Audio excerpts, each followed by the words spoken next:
Get out of my house, or I'll call the cops. My sister screamed at her engagement party after my little one accidentally knocked over her $2,400 cake. My nephew clapped. Then Mom stared at my son and said, "You're not really ours. Ask your father about." I cut her off and said, "We're done here." And we left. 3 hours later, the police showed up. But they weren't there for me. They were there to. I'm Greg, 34. Taxi dispatcher on the night shift. Father to a 6-year-old who thinks every traffic light is a tiny robot doing its best. I live in a second-floor apartment that smells like coffee by 5 a.m. because I brew before bed like a weirdo. It keeps me honest. It keeps me awake. I'm the oldest kid. The ride. The fixer. The one with the spare cash, just for now. That's the role, anyway. Mom says I've always been steady like a bus. Dad says I'm good with phones. Translation: when something breaks in our family, I pick it up. Saturday night, blue suit off the rack, thrifted tie my son picked because of the little stars. We walk into my sister's engagement party holding a paper bag with spare wipes, snacks, and a Hot Wheels car. The venue is all white linens and fake peonies. The DJ asks for our last name 3 times and still misspells it. Jules, my sister, hits me with a hug that lands like a push. "Don't lose him," she whispers, eyes on my kid. "That cake is $1,200 a tier. It's on a table, not a cliff." I smile. She doesn't. Mom lifts her champagne. "Greg, smile. You look like you parked an ambulance." She's already flushed. Dad's already networking with her fiancé's uncle about fleet logistics. Because I dispatch cabs, therefore I am now an expert in anything with wheels. Theo tugs my sleeve. "Bathroom." His whisper is an alarm bell. We sprint. We survive. We wash hands. We high-five the air dryer. On the way back, he toddles sideways to show me a dance move, and his little sneaker bumps the cake table leg. It isn't wild. It isn't a kick. It's a kid. The cake lists like a boat. The top tier slides. The room gasps. I lunge, but frosting baptizes the floor first. A sugar rose launches, heroic, into the shrimp tower. "Get out of my house, or I'll call the cops." Jules screams. It's not her house. It's a rented ballroom. But the voice is pure ownership, pure stage mic. People freeze in a halo around the wreck. "Theo's 6, I say." "He didn't." 2,000. 400. Jules spits. "You're paying. Tonight." My nephew, her future stepson, claps. He thinks it's a show. The DJ kills the music like he unplugged the moon. Mom's face shifts to something sharp. She looks at my son like he's a stain. "You're not really ours," she says. Loud. Cruel. Like a line she's been waiting to say. "Ask your father about." Enough. I cut in. My voice is flat. "We're done here." I pick up my kid. I put the Hot Wheels in his hand. We leave. 3 hours later, after I've made cocoa, after I've scrubbed frosting out of shoelaces, there's a knock like a decision. 2 officers in the hallway. The older one checks his notepad, looks up at me, and says the sentence that flips my stomach. "Mr. Halpern, we're not here for you." He gestures down the stairs. "We're here for your father." And it turns out the cake was just the lid blowing off a pot that's been boiling under my name for years. It starts way before the cake. It starts with me being the ride. Childhood logistics manager. I'm 13, holding Mom's Nokia while she says, "Tell the doctor we can't make Tuesday. Tell him we're cash pay. Tell him to be generous. Use your polite voice." I do. I always do. Jules was the sparkler kid. Big gestures. Big size. Big bills. When Dad got laid off the first time, I took a Saturday shift at the gas station and loaned it straight to the mortgage. When Jules wanted an out-of-state college, I kept my local offer so I could work nights and help at home. When Mom said, "You're the reliable one," I heard, "You're the one we can lean on until you crack." I became a dispatcher because chaos makes sense to me. Phones, screens, ETA math. Somebody's crying because their driver no-showed the dialysis run. I fix it. Someone's stranded at 2:10 a.m. on the wrong side of the river. I fix it. It pays steady, the benefits are decent, and I can do school drop-off if I nap in weird slices. It's not glamorous. It is useful. I like useful. Theo arrived, and the world went quiet in a good way. His mom and I, we didn't work out. No drama. Just 2 tired people who couldn't stretch the same blanket. We co-parent. We share calendars. We send too many photos of the same drawing. I keep my apartment simple. A couch that isn't sagging. A rug that can forgive juice, a bookshelf with toy baskets on the bottom 2 rows and grown-up paperbacks above. I cook spaghetti every Wednesday because he calls it long noodles. Life was small and ours. Family tried to rent space in it anyway. Greg, Can you comp a ride for the girls' night? Jules texted when she found out where I worked. We don't comp. Not my call. You're so stingy. Is it the divorce? Single, not bitter. Still not my call. She told Mom I was hoarding perks. Mom called me selfish. Dad called me short-sighted. I ignored it. Then the favors changed shape. Buddy, can you help me get a business account? Dad asked. Your company probably has small business rates. We could set one up for the family, separate from personal, strictly for medical rides. Church, you know. I said we don't do family accounts. He said I was being dramatic. A month later, a notice shows up at my place because my mailing address is still the one Dad uses for form stuff about a corporate account activation I never requested. I call the number on the letter. The rep reads back the contact. My first name, Dad's cell, Dad's email, my address. We'll flag it, she says. We'll require a notarized document for changes. I breathe again. I shouldn't have. Cash leaks are quiet. 20 here, 40 there. We'll pay you Friday. We're good for it. I kept a spreadsheet because that's what dispatchers do. Totals creep. $1,280 balance on Mom's dentist. $760 on Jules's emergency dog surgery. The dog recovered in 4 hours and ate a sock. $450 for Dad's temporary tire replacement that turned into custom rims. I stop writing loan and start writing gift because the word hurts less if I make it my idea. Then came the engagement circus. Jules met Mark and they sprinted. Venue booked in 8 weeks. Pinterest boards like battle maps. Greg will coordinate shuttles, she announced in the group chat, tagging me like an employee. We're not paying because he has connections. I don't, I replied. I have a job. Mom chimed in. Greg, it would be so lovely if you contributed. You don't have a wife. Your expenses are minimal. I stared at that text a long time. The translation is nasty. You don't have a family that counts. Theo is invisible to them when money is on the table. I typed and erased. Typed and erased. Dad called. It's time you stepped up for your sister. We carried you for years. He meant the 2 months after Theo was born when they let me sleep on their couch while my lease switched. He meant the box of hand-me-down pans Mom gave me with a joke about me burning water. He did not mean cash, because I never took cash I didn't earn. Here's what I can do, I said. 1 shuttle bus at cost. I'll put you directly in touch with the vendor. You pay them. No middleman. Silence. Then the sigh. You always make things complicated, Dad said. Just run it through your work. I won't risk my job. Mom texted separately. Your sister is embarrassed. Mark's family thinks we're poor. I didn't answer. I had to start my shift. People needed rides more than my family needed a stage. The week of the party, the tone shifted from guilt to teeth. Jules, final head count 180. Cake is $2,400. You'll transfer half. Me, no. Jules, you owe me from college. Me, for the laptop I bought you? That was a gift. Mom, we raised you. This is a family event. Everyone contributes. Me, I keep receipts. Dad, don't be petty. The day of, they were already primed to snap. I felt it the second we walked in. The way Jules checked the cake before she hugged me. The way Mom's eyes scanned Theo like a risk factor. The way Dad's handshake had a price tag. When the cake fell, it wasn't about sugar. It was a trigger for a debt they'd already written in their heads. And Mom's line about, you're not really ours. That was meant to land like a knife and keep me too busy bleeding to ask questions about anything else. We left. I buckled my kid in. I drove home on muscle memory and adrenaline, lights smearing into one long ribbon. I put a cartoon on low volume, put cocoa in a mug, and stared at my phone. Group chat pinged like hail. Jules, you're transferring $2,400 by midnight or I'm calling the police. Mom, and make it $3,000 for emotional damages. Dad, you brought chaos into our family. Fix it. Me, stop texting. I'll talk tomorrow. Mom, oh, you'll talk tonight. Jules, TikTok. At 11:56 p.m., I blocked the chat. At 12:21 a.m., the knock came. The older officer had soft eyes. The younger one had a jaw like granite. We're here regarding an identity theft report, the older one said. Multiple vendors. A bakery, a shuttle company, 2 ride accounts, and a credit card application in your name. Your father is downstairs. My father is here, I said, not a question, but somehow it was. I looked down the hall. The elevator dinged. Dad stepped out like he was arriving at a luncheon. No jacket. Wedding tie still on. He tried to shoulder past the officers.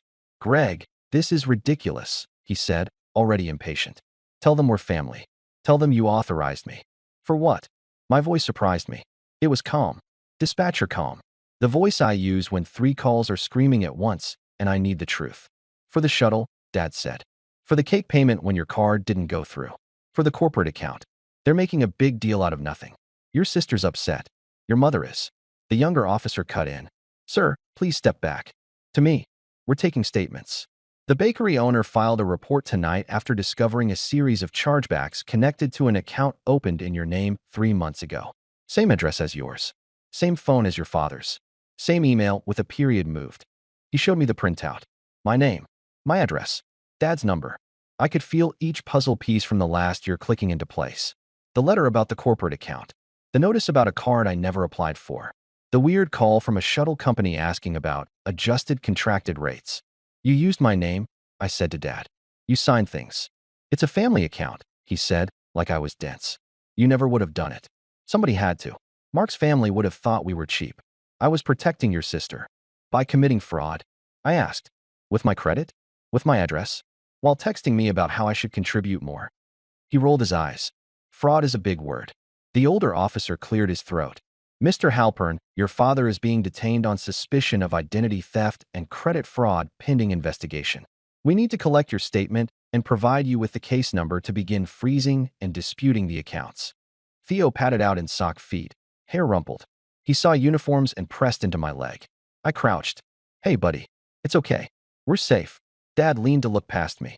Hi, champ, he said. Too loud, too cheerful, as if volume could erase anything. Grandpa just came to sort out. You're done, I said. Simple. No theater. No scream. You don't speak to him. You don't step inside my home again. Mom's call came through right then. I hit speaker because I wanted the officers to hear this part. Gregory. Her voice clipped. They said police were there. Did you call them? You're going to ruin your sister's night. You think we won't survive without you? We will. We've always. Mom, I said. Stop. Dad opened accounts in my name. The police are here because of his choices. She didn't miss a beat. You told them to dig, didn't you? You've always been vindictive. And that boy, her voice sharpened. He isn't even. I hung up. I gave the officers everything. Names, dates, screenshots, the spreadsheet, the old email from a rep who flagged something and then apparently unflagged it. The Tinder, stupid text where I offered to set up a direct vendor payment and they punished me for not handing over my login. The younger officer nodded like I'd just delivered coordinates. The older one said, You're doing the right thing, sir, and slid a card across the counter. Call this number first thing. Freeze what you can tonight. We'll escort your father out now. Do you want us to issue a trespass notice for this address? I looked at Dad. For once, he looked small. Not sorry. Small. Yes, I said. Issue it. The younger officer put a hand on Dad's elbow. Dad jerked away. You're really going to do this, he said to me. Over a cake. No, I said. Over a year. The elevator doors opened. They stepped in. The doors closed. I locked my door. I exhaled a breath I felt like I'd been holding since I was 13 with Mom's Nokia in my hand. The night split into tasks. Freeze. Dispute. Document. I texted Theo's mom, short and factual. Cops came. Dad used my name. We're safe. I'll explain in the morning. She replied in less than a minute. I'm up. If you want me to come over, I will. I told her not to wake anyway. We were okay. Theo fell asleep on the couch halfway through an episode about a cartoon firefighter. I let him. I needed him close. I opened my bank app. My heart did a double hit. There they were. Small charges I'd missed when life was loud. Multiple $49.99s to the shuttle company. A $142 charge coded catering. $3.9.99s to an email I didn't know. Death by 1,000 paper cuts. I closed the debit card. I filed the dispute. I requested a new number. I emailed the shuttle company. Do not allow changes on any account with my name. Require live verification. My father is not authorized. I used dispatcher language. Specific, unemotional. It felt like armor. At 3:18 a.m., Jules called from an unknown number. I answered because some bridges need to burn with witnesses. You had Dad arrested, she said, dead flat. Dad had Dad arrested, I said. Actions are loud. You think you're noble? You embarrass me in front of everyone. Mark's family is livid. The cake was. The cake is sugar, I said. Theo is a person. And you tried to extort me after your fiancé's stepson laughed at a dessert. Check your thread. She didn't. She was too busy sprinting past details to stay upright. Mom said you hung up on her. She was going to tell you something important about Jules. I said, soft because I'm tired of the sharp. If anyone says one more word about my kid's DNA, we're done for life. Silence. Then that scoff she learned from Mom. You're so dramatic. Click. At 7:06 a.m., Dad texted from a strange number. Call me. We can fix this if you tell them I had permission. I blocked it. At 8:11, Mom. I hope you're happy. Your sister is sick with worry. At 8:12, the group thread, resurrected from the dead by someone unblocking me. Greg will fix this. He has a job with phones. I let it sit. I waited for office hours and called the detective. He was methodical. He walked me through a fraud affidavit. He suggested a credit freeze. He gave me a link for small claims documentation because some vendors might try to come for me even with a police report if they're sloppy. He told me, this is common. People trust the wrong people with the right details. He didn't say family, but we both heard it. By noon, the vendor receipts were in my inbox. The note on the shuttle invoice made my stomach turn. Adjusted rate authorized by GH per family discount. They had recorded a call. The voice saying my initials was my father's. He has my cadence when he wants something. He taught it to me. I sent the detective the file. He replied with a single line. Thank you. This helps. Then came the social aftershock. People pick sides in private, but they audition for them in public. Aunt Bev texted to say, proud of you for setting boundaries. Cousin Matt wrote, tough situation. Family is complicated, which is code for I don't want to pick. My uncle liked an old photo of Theo on Facebook and wrote, handsome fella, which is nice and also nothing. Jules posted a cryptic story, a black screen with white text. Betrayal hits hardest when you hold the knife for someone. And 3 broken heart emojis. Her friends commented things like, say the word, and you deserve better. One of Mark's cousins posted a photo of the destroyed cake with a crying, laughing emoji. The comment section tried to out-moralize itself. Tragedy versus humor versus who cares it's cake. I logged off. I made long noodles. Theo asked if the cops were superheroes. I said they were helpers tonight. He nodded like that was enough and asked if the noodles could have peas. They could. That evening, HR at my company called.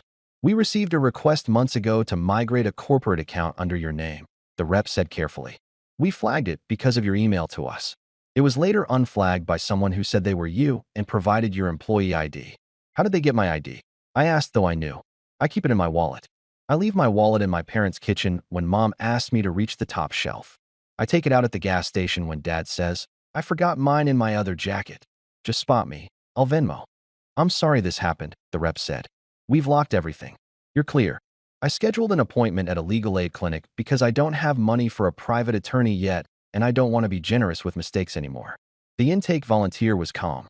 She said words like paper trail and protective order and scope.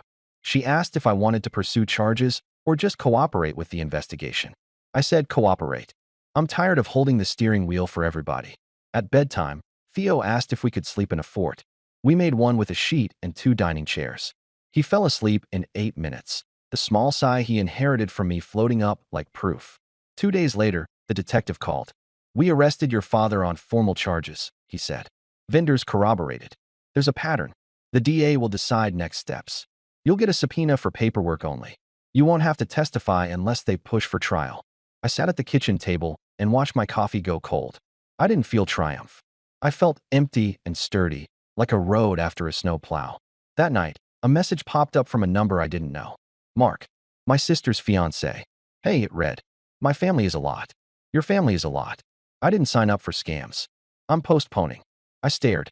I replied, good luck. He wrote again. For what it's worth, your kid didn't knock the cake alone. My stepson tripped him. He told me. He's scared of your mom. Sorry. I typed a thank you and deleted it because I don't owe gratitude for truth that should have been obvious. The next morning, Mom showed up at my building and pounded the door like we were a game show prize she could still win. I didn't open. She texted, open the door or I'll make this official and involve building management. 10 seconds later. Kidding, but open. I saved the texts. I sent them to the detective. He replied, documented. I wrote one last message to the family thread. Short, clear, detach your voice. Here's what changes. 1. Do not use my name, ID, or address for anything. 2. Do not contact me except via email for legal or medical emergencies regarding Granddad. 3. If you speak about my son's paternity again, you will hear from a lawyer. 4. The balance sheet is closed. I muted the thread. I took my kid to the park. I sat on a bench that needed paint and and learned how to make a paper airplane that turns left. People think the break is the hard part. It is, and it isn't. The hard part is waking up every day and choosing your own voice when your old one still tries to translate everything into keep the peace. I spent a week doing boring heroic things.